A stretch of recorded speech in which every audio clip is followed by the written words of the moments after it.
हिंदू हृदय सम्राट बाळासाहेब ठाकरे यांना वंदन. गुरुवर्य धर्मवीर आनंद दिघे साहेबांचं स्मरण आणि देशाचे कर्तबगार आणि लोकप्रिय प्रधानमंत्री नरेंद्र मोदीजी व देशाचे कणखर गृहमंत्री अमितभाई शाह यांच्या भक्कम पाठिंब्याने आशीर्वादाने तसेच राज्यातील 13 कोटी जनतेच्या आशीर्वादाने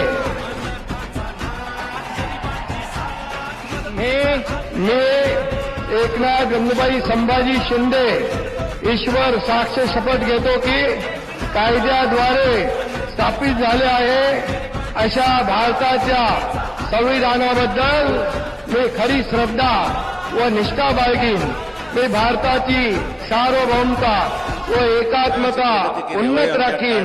मी महाराष्ट्र राज्याचा उपमुख्यमंत्री म्हणून माझी कामे निष्ठापूर्वक व सत्सद्विवेक बुद्धीने पार पाडीन आणि संविधान व कायदा यानुसार सर्व तऱ्हेच्या लोकांना मी निर्भयपणे व निष्पक्षपातीपणे तसेच कोणाच्याही विषयी ममत्वभाव किंवा आकस न बाळगता न्याय्य वागणूक देईन.